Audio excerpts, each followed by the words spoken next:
Yes. Just a few weeks ago, we were all rejoicing and ushering in a brand new year. And at that time, it seemed like, oh, we have a full 12 months ahead. Yeah. But believe it or not, up to 40 days have zipped past, just like that. And where did the days go, you may want to ask. So we're here again, Helen and I, on your favorite insightful, entertaining and informative live TV show, Today with John and Helen. Just as always. Just as always, and time waits for no one. And before you know it, yesterday is memory. Today is fleeting, and tomorrow is already knocking. Let me welcome you to another refreshing edition of the program Today with John and Helen Live. Coming to you on PlusTvAfrica here in Lagos, Nigeria. I am Helen Odeleye. Yes, and I am John Senaya. And today we have three interesting guests on the show with three interesting topics on the table.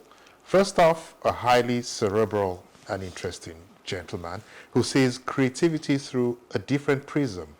Anny Roberts, visual artist and creative director of StudioX, painting his perspective of creativity on our canvas today. And he will be followed by delightful, beautiful, and brainy lady, Kindness Dogara Arong, who will be talking about domestic violence, legal support, and guidance. Yes, and our third guest, a hard nut to crack, Primate Elijah Ayodele, will also join us on the show to show off how he has been able to fuse leadership and humanitarian service together. And so maybe you want to pick your best viewing position to make sure that you do not miss any of the conversation today. But first, Jess, what do you have for us today? You were not here last week. Yes, I wasn't here last week, and that's what I have for you. Yeah, because I noticed that at the international airport, I'm heading out, the airport itself looks better structured, appears to be more friendly, or at least friendlier than we used to know it. Yeah. But what shocked me was that the people in there are still the same. Because on my way out, the guy, one of the officials who frisked me, was still asking me anything for the boys. You get. And that just, I felt highly disappointed. Just the good work that you had observed. I had to give him a stern look and say, nothing for the boys. Good. And I got to Accra, and everything was so professional.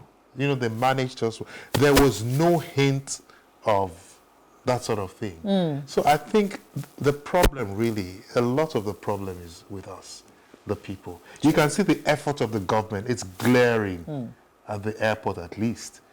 But the people are still, they're still the people. So there's a plus and a minus there now.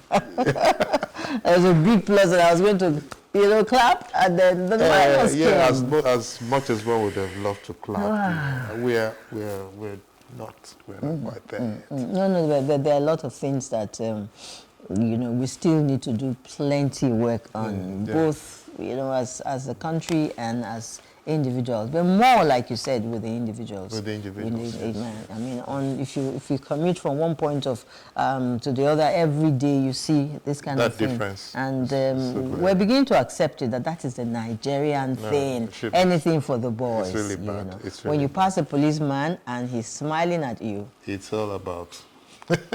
So that's a new strategy. They are no longer hostile.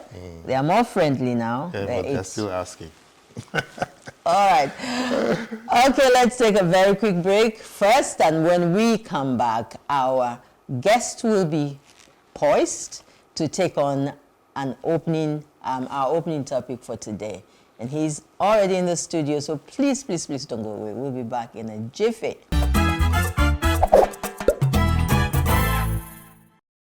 So, creativity isn't just about talent.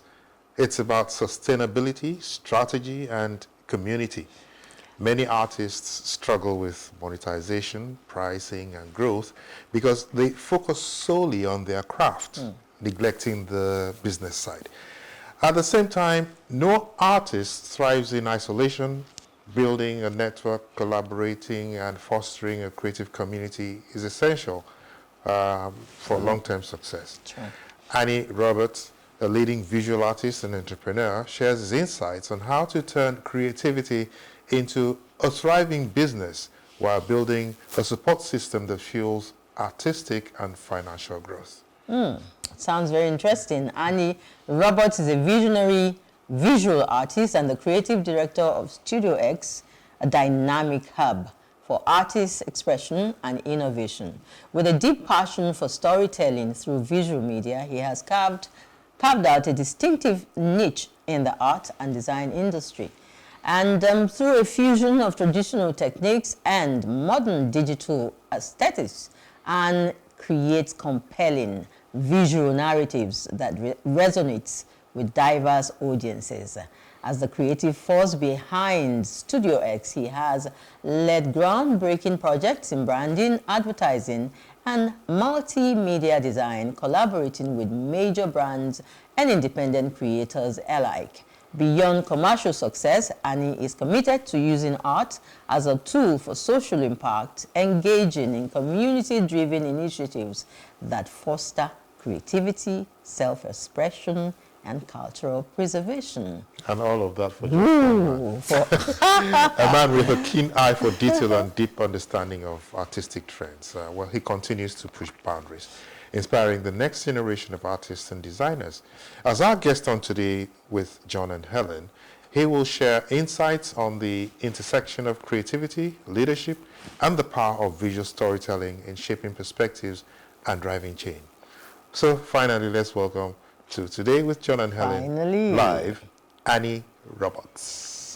Good to have you. Just Hello. you. Only you. Just you. Maybe we should all gravitate towards photography. And you're hardly 25. To have such a loaded, how did you let that one out? Oh my goodness. I shouldn't have. It's good to have you on the show. Thank you for having me. Thank you for having me. Great. All right, so you have built a successful career in photography and visual art. Now, what was the turning point when you realized that creativity alone was not enough? I think everybody had a kind of a turning point after COVID. It was a big reality check for me, a very harsh one.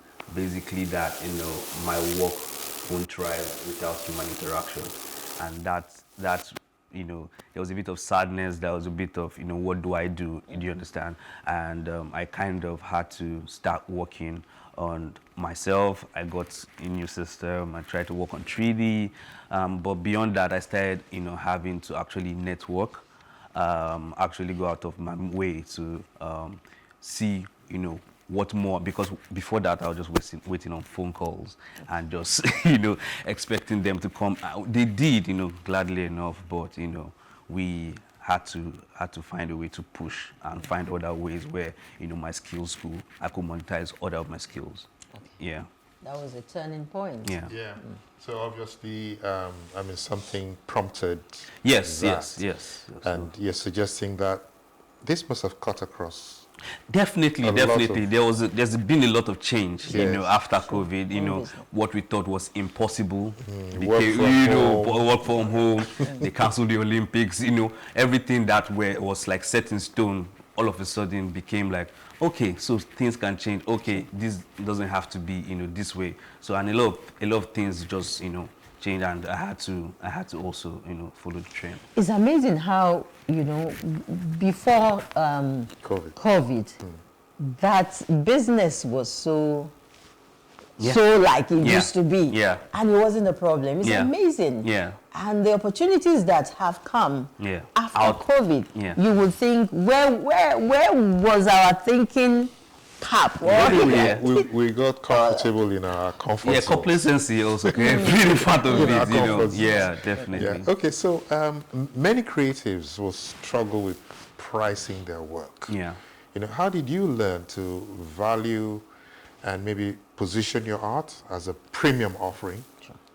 I think for pricing it's a bit tricky for creatives. Because it's very sometimes you have to make the name. It's very subjective. Exactly, it's very subjective. You have to make the name. You have to, it always has to match. Your price has to match the brand. But I think I left pricing alone for a bit, and I was working on the brand. I was working on being diligent, the personality, making sure that clients, I'm very reliable, basically. Do you understand? That's what a lot of clients pay for when they go to, more premium type service, because they know that, once they pay, that's it. They don't have to do a rerun. They don't have to, yeah, exactly. So just for quality's sake, I had to, face that and work on that. Then, the pricing, followed, and it's easy. Somebody sees it and like, okay, I understand. That kind of thing. It's worth it. That kind of thing. So yeah, you have to give them a reason to understand, what you're worth. So I think you build on the what, then it's balance out the prices. Yeah. Okay. Yeah. So there's a common belief that artists must choose between commercial success and creative authenticity. Now, do you believe that is true, and how have you balanced the two? I honestly don't think it needs to be like one or the other. Okay. I think it could supplement and complement each other.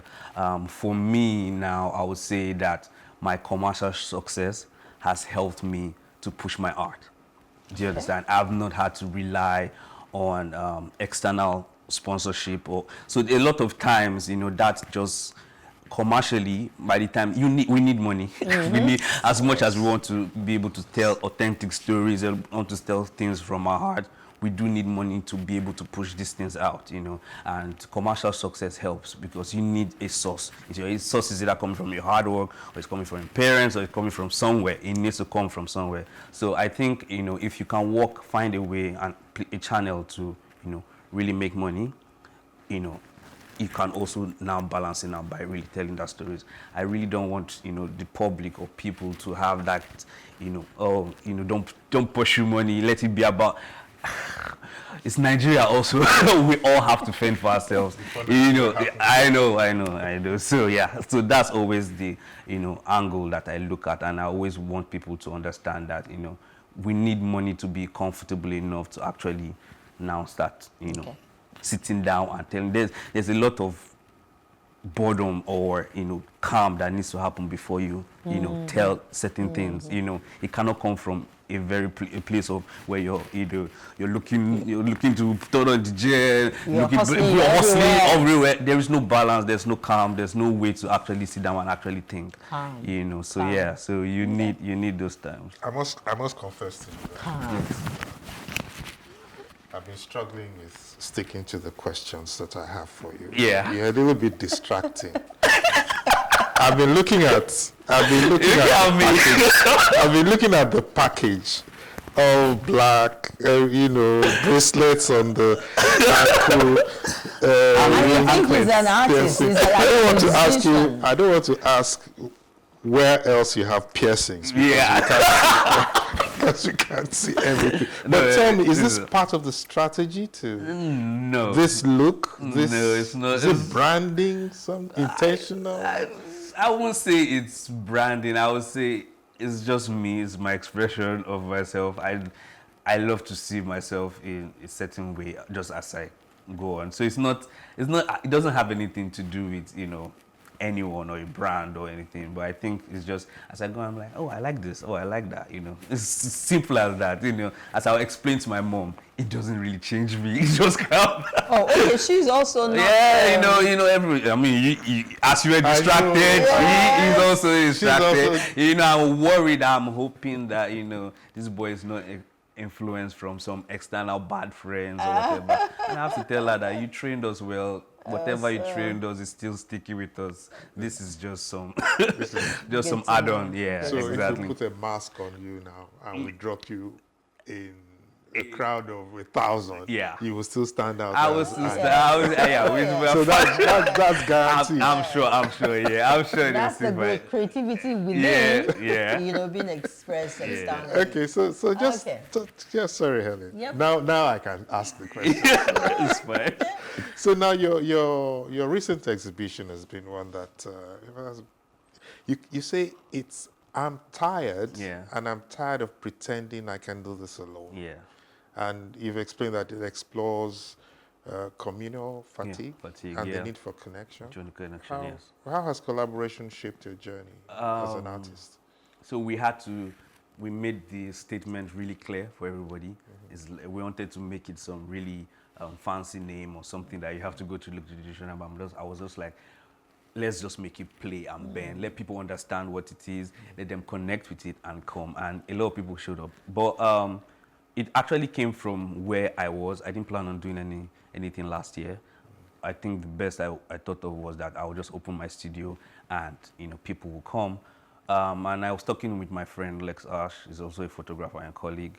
And from there, just for the fact that he asked me, let's do an exhibition together.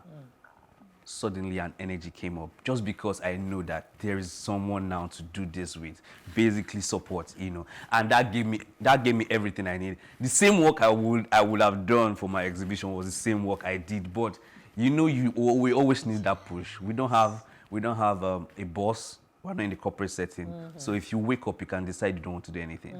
There's nobody you're accountable to.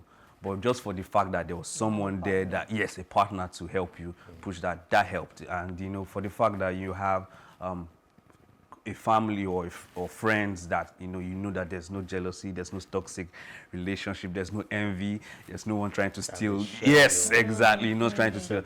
It's a beautiful place to thrive in, It's there's always constant support, which helps. All right, we talked photography in this environment, and we remember amongst others, the Kelechi Amadis, the Don Barbas, and several of them. So let's look at mentorship in this terrain. How does mentorship play a role in your growth, or how has it played a role in your growth? And what's the value of mentorship in the creative industry? And how have you given back? Because if you have received, then there's need for you to give back. I will say there is a big disconnect between like the older generation and the younger ones. I wish there were places, we could actually connect and, this information and advice be poured down, to us. We didn't really have that. I didn't really have that. I only had one older person and someone I worked under, which was T.Y. Bello. So I worked under her, and I definitely got a couple of nuggets from. She's another big one. Yeah. So I worked on that, but I felt like there needs to be an avenue for there are generations living and nothing is being transferred. And I would love that something like that's happening. A couple of people are doing it. So I also thought about that. I think it was last year, and I started a forum in my gallery called The Table, where I gathered creatives of similar in similar industries that work together, so that when we talk, we're talking about something that everybody understands, and we talk about things that we can solve. One of the rules on the table is that we're not talking about things out of our control. So we don't talk about Nigeria, we don't talk about we don't talk about any of the things we can whatever it is that is in our control that we can move. That's what we talk about, and that's what we try and elaborate on, and that helps a lot of on a weekly basis, monthly. We're working on making it very, very regular. But that's the avenue I'm using. I mean, it's interesting to know that what you feel that you missed out in the connection between the old and the new, you have been able to start a community, that will do that. But please don't leave out the old, because I'm not. Yes, and don't wait for them to I'm not with that. I'm not with them. Because if they say that if you don't have enough riches as the old do, or if you have more riches, you don't have as many rags. I see. Something like that. So we have to value the rags. And the rags tell the story. Yes, the rags exactly. So now let's talk a little more about this community thing. I would like to know how you've been able to cultivate it in a little more detail, the creative community around you, and what role do, say, relationships, whether with the clients, other artists, or your audience, how do you get all of this? Because you may be talking as professionals. How does the community benefit from this? Okay. How do you get us all to have a taste of what is cooking? Oh, what I see. I think so. From my role as a creative, I think what I'm going to do to best of my knowledge is that I'm going to try to connect as much people together. I think we are all, I think it's a Lagos thing or a Nigerian thing where everybody just moving on their own. But just whatever it is, let's push and let's go as a person. Yes, not together. You know, everybody are going to, I don't care. Suspicion. Yes, suspicion. There's too much of that, you know, of just constantly working together. But I think by the time, you know, and I found out that there's no place where, you know, actually creative constantly come to connect. Lagos is not going to be easy also, because before you think about coming out of your house, there's traffic, there's a lot of deterrence to what it is. But I'm trying to enforce as much as possible to see how we can constantly be in the presence of each other, because that's connecting with the tribe. Connecting with the tribe, you know, there is so much. We can't do life alone. I advise that we never do life alone, because, you know, it's in that aloneness that everybody's just suffering and going through that. This thing, they come out, they smile, everybody, you feel like, oh, they always put the best bits on social media, but you never know what people are really, really going through, you know. So I feel like we need to come out and actually say, you know, what's up. That's why I'm trying to constantly bring that avenue. Whoever it is, if it's a big client I know, I'm bringing them, you know, to talk to, you know, the younger people. If it's somebody, whoever it is I know, let us constantly, you know, foster that. Sorry, Helen. Sorry, but you pointed out something here that you actually said it in passing. Okay. They are not sure if it's a Lagos thing. Yeah, okay. And I see a lot of truth in that, because step out of Lagos, go to Ibadan, for instance, you see that the energy is different. The culture is different. You know, you see that the tribe is exactly more together. Yeah. They tend to do more things together, and they're more relaxed about the way they do these things. Yes. I think. What about on a national scale, collectively? How do you see? I think the environment speaks to whatever the people will do. Okay. And you know what environment we are in. You know, it's a constant hustle and bustle. In Ibadan, in other states, there are times, there's opportunities to relax. There's nothing constantly pushing. We love that about Lagos, that the drive is constant, but to a point, it needs to, you know, we need to know where that needs to stop. But I don't think we know where to stop. Like we haven't found it. We haven't found that yet. There's no, you know, there's no time to relax. You know, there are no opportunities. But I think other states, as a nation, you know, where more communities thrive about constantly coming together, those places will help. But in Lagos, I feel like by it as what's called moving around becomes more easy. I think that's one of the major things we can fix. Okay, so as we get ready to wind up, this probably would be the last question. Sure. You've done so well for yourself. Yeah. There are a lot of younger people who would like to be like you, who would like to be able to express themselves in photography. Yeah. What would be your, if you're going to give like 3 key advice, what would they be?